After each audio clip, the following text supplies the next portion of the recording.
Second টার্মে তিনি mayor, এখনো তাকে খুঁজতে হচ্ছে বেআইনি বাড়ির তালিকাগুলো। আমাদের তাহলে লজ্জা, আমরা কাকে মেয়র করেছি? জন্য জনপ্রতিনিধি হয়েছে, জনপ্রতিনিধিদের কাজই হচ্ছে তো এই ধরনের ইলিগাল লিগাল যেগুলো যা হচ্ছে, অবৈধ যে কাজগুলো হচ্ছে সেগুলোকে আটকানোর। সেটা যদি আটকাতে ব্যর্থ হয় তাহলে তাদের পদত্যাগ করা দরকার। আর মেয়র সাহেব এই সমস্ত কথা বলে যাই সকাল থেকে আমরা দেখেছি যদি না পারে মেয়র সাহেব দায়িত্ব ছেড়ে দিক অন্যদের, অন্যরা দেখে নেবে।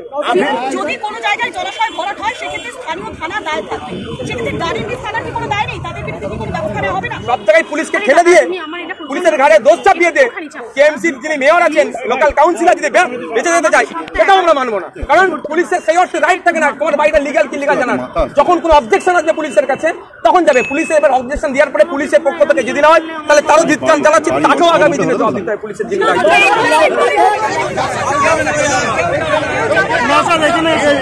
আরে আপনি আপনি সরে যান দাদা, আপনি সরে যান।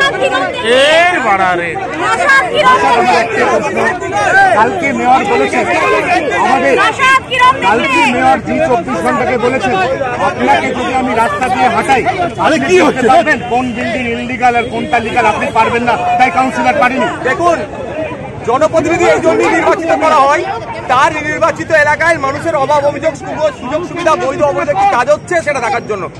মেয়র যেমন আছেন সমগ্র বিষয়ে দায়িত্ব নিয়ে আছেন, পঞ্চায়েতের মেম্বারের জন্য স্বল্প জায়গা দিয়ে হয়, স্বল্প সংখ্যক মানুষের দায়িত্ব নেয়।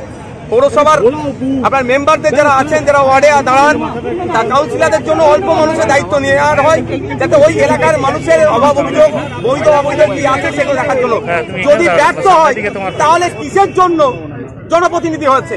জনপ্রতিনিধিদের কাজই হচ্ছে তো এই ধরনের ইলিগাল লিগাল যেগুলো যা হচ্ছে, অবৈধ যে কাজগুলো হচ্ছে সেগুলোকে আটকানোর। সেটা যদি আটকাতে ব্যর্থ হয় তাহলে তাদের পদত্যাগ করা দরকার। আর মেয়র সাহেব এই সমস্ত কথা বলে যাই এড়িয়ে যাবেন না। আপনার এই কেএমসির আন্ডারে কোনো বাড়ি রিপেয়ার করতে গেলে, কোনো বাড়ি রিপেয়ার করতে গেলে সেখানে যদি কেএমসি কে না জানিয়ে রিপেয়ার করে, আপনার লোক সেখানে পৌঁছে যায়, আপনার কেএমসি লোক পৌঁছে যায়, প্রয়োজনে পুলিশকে দিয়ে সেখানে আটকে দেন। তাহলে একটা 5তলা বাড়ি ইলিগালি তৈরি হচ্ছে, আপনারা জানেন না? খোঁজ নিলে দেখা যাবে মেয়র সাহেবের হয়তো ঘরে টাকা এসেছে, হয়তো সেই জন্য উনি সাফাই গাইছেন। সকাল থেকে ছটা বাড়ি আমরা দেখেছি, বাড়িগুলো পরস্পরের গায়ে হেলে আছে, এইখানে রাস্তার উপরেও হেলে আছে। সেকেন্ড টার্মে তিনি মেয়র, এখনো তাকে খুঁজতে হচ্ছে বেআইনি বাড়ির তালিকাগুলো। আমাদের তাহলে লজ্জা, আমরা কাকে মেয়র করেছি? তাহলে যে মেয়রের পদে সুনামধন্য ব্যক্তিরা বসছেন, আজকে সেই মেয়র সিটে দাঁড়িয়ে যদি বলে এখন তালিকা তৈরি হবে বলে, তাহলে আমাদের জন্য দুর্ভাগ্য। যে এতদিন কি হচ্ছে, হঠাৎ করে একটা 5তলা বাড়ি গজিয়ে গেল না, মাটির তলা থেকে ছিল উপরে তুলে দিল, এটা তো নয়। কিন্তু যখন হচ্ছে তখন কি করছে, এখানকার কাউন্সিলর কি করছে? শুধু এখানকার নয় বা এই এলাকায় নয়, সমগ্র কলকাতার কথা বলছি, আমার ভাঙড় বিধানসভার কথা বলছি। ওয়েটল্যান্ড গুলোকে, জলাশয়গুলোকে, পুকুরগুলোকে যেভাবে বুঝিয়ে এই ধরনের করছে, একটা বাস্তুতন্ত্র তো যেমন ধ্বংস করছে, সাথে সাথে এর ক্ষতিগ্রস্ত সাফারের কারণ হচ্ছে সাধারণ খেটে খাওয়া মানুষ। আজকে গিয়েছিলাম, একটা 8 বছরের শিশু আছে, একটা 10 বছরের বাচ্চা আছে। মানসিক ভাবে তাকে আমি দেখছি, সত্যি বলছি, সে তো চোট যা পেয়েছে তার থেকে বড় কথা, সে একটা ট্রমার মধ্যে চলে গিয়েছে। আর 60 বছরের বৃদ্ধাও আছে, এই ড্রাইভার কে নেবে? এক পরিবারে নাকি শুনলাম 3 জন মারা গিয়েছে। ড্রাইভার শুধুমাত্র ক্ষতিপূরণ দিলে কি সমস্যার সমাধান হবে? আমি এখানে রাজনীতি করতে আসিনি, কিন্তু অনুরোধ করবো যারা কেএমসি যাদের দ্বারা পরিচালিত হচ্ছে, যে সমস্ত অবৈধ নির্মাণগুলো আছে সেইগুলোর বিরুদ্ধে অ্যাকশন নেওয়া হোক, এবং আগামী দিনে অবৈধভাবে একটা ইট না কেউ গাতে, তার জন্য দৃঢ় প্রতিজ্ঞা নেই। যদি না পারে মেয়র সাহেব দায়িত্ব ছেড়ে দিক অন্যদের, অন্যরা দেখে নেবে। বারংবার এই অভিযোগ জানিয়েছিলেন যে জলাভূমি ভরাট করা হচ্ছে, তাহলে কি কোথাও গিয়ে এই অভিযোগ বা সত্যতার প্রমাণ হলো?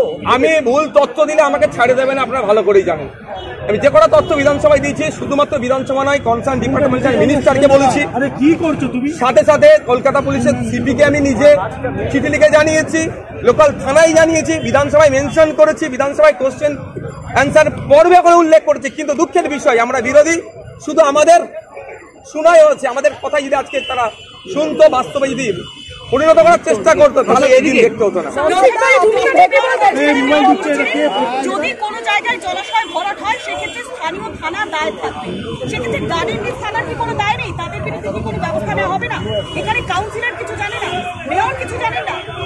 দেখুন, প্রশাসনের কাজ তো পুলিশকে যে ইনফর্ম করবে এটা সর্বপ্রথম দায়ী থাকবে কাউন্সিলর, মেয়র, কেএমসি। কারণ পুলিশ বৈধ কি অবৈধ তখনই দেখতে যাবে যখন কেএমসি পুলিশকে বললে যে ওখানে বৈধ কি অবৈধটা দেখে আসো, তখন এসে কাগজ চাইতে আসবে। তার আগে তো পুলিশের সেই অর্থে রাইট থাকে না। সব জায়গায় পুলিশকে ঠেলে দিয়ে, পুলিশের ঘাড়ে দোষ চাপিয়ে দিয়ে কেএমসির যিনি মেয়র আছেন, লোকাল কাউন্সিলর যদি বেঁচে যেতে চায়, সেটাও আমরা মানবো না। কারণ পুলিশের সেই অর্থে রাইট থাকে না তোমার বাড়িটা লিগাল কি লিগাল জানার। যখন কোনো অবজেকশন আসবে পুলিশের কাছে তখন যাবে পুলিশে। এবার অবজেকশন দেওয়ার পরে পুলিশের পক্ষ থেকে যদি না হয় তাহলে তারও ধিক্কার জানাচ্ছি, তাকেও আগামী দিনে জবাব দিতে হয় পুলিশের যিনি দায়িত্ব।